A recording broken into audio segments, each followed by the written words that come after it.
I heard about this organization, the African Tourism Board, back 4 months ago, and I met some of the members, especially the former Secretary General of the UNWTO. Taleb Alif was also, he's also a member, and I knew him even before. So when I met him, they told me all about the initiative they have, and I saw, oh, this was really a great initiative. So I got a chance in March to join one of their conferences, short conference in Berlin, where I really got attracted about what they were doing and heard by the initiative they have about African tourism industry. Right. Yeah. So what are you planning to do with your seat on the board? What initiatives or what plans do you have to install? This is a big organization with so many different members. I have to say, joining such a members who are also open-minded on the African tourism industry is going even to open more routes, more angles of our tourism industry, you know, even from where I come from or from the whole continent that I'm in. So there is a lot that I'm expecting in.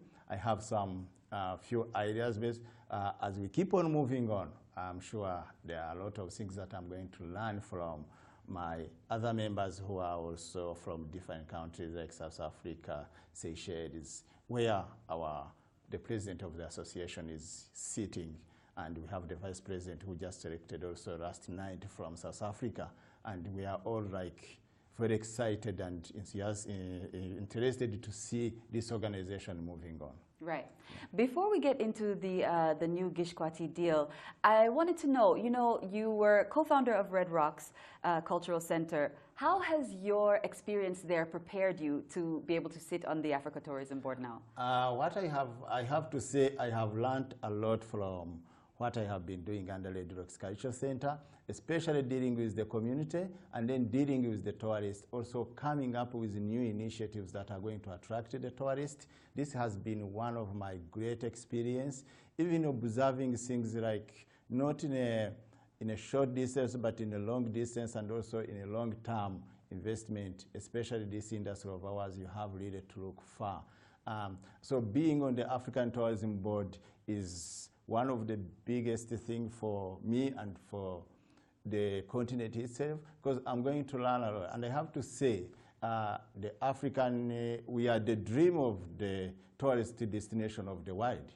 So there is a lot that we are going to learn. There are so many people who want to come to Africa, but we are going to have one voice. Right. That's one thing that I'm also expecting from other African tourism members that are also on board. So the more we get to meet, the more we are going even to be learning a lot and trying also to find some solutions of different challenges that we have been going through. Sure.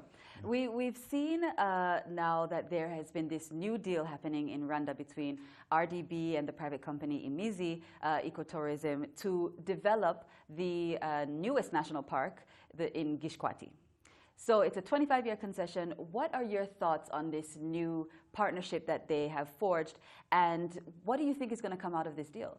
I think first of all, I have to say, since Rwanda, we have been only having like 3 national parks. Right. So having the 4th national park in the country, that's a big deal.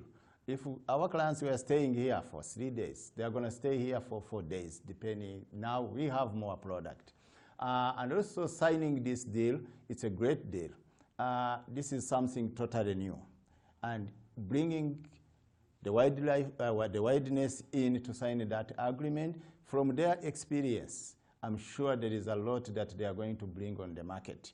Other people may be scared about the competition and everything, but I think that's where we are going to learn from them. They have been in the industry maybe before us. They might have been there for 30 years, but we have been there 15, 20 years, so they have experience. And with their experience, they are going to bring it in the country. They are going to bring it in the Gishwati. So Gishwati needs that. They are going to do the marketing. They have their brand.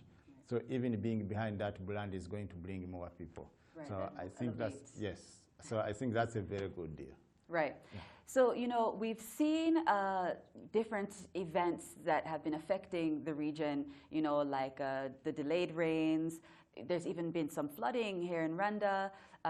You know, these things have been affecting the agricultural sector around the region, not just here in Rwanda, not just in, you know, Uganda or Kenya, but around the region.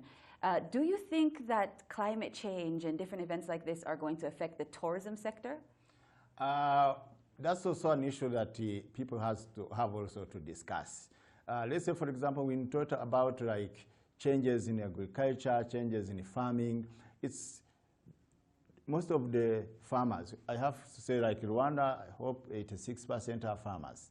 But they just predict about the weather because they have say, we know that the rain is going to be raining in summer. Right. So we know that from January up to March, we're going to be having rain. So I think through the climate change conservation or education programs, you know, it's something that it needs to be addressed to the community so that it changes a bit of their mind of saying, I'm going to do the farming in January instead of May, because the climate change has changed. So it has to, we need to come up with some other solutions that are going to protect the farmers. It might be very hard because they are not used to, we are not used of these changes. Sure. We'll take innovation. Yes, right. But something has to be done. Right. So this should be either. It could be through education, it could be through irrigation scheme, right. It could be in any way that it can protect the farmers. Right. But otherwise, they need also to understand that the climate change is there. Sure, sure.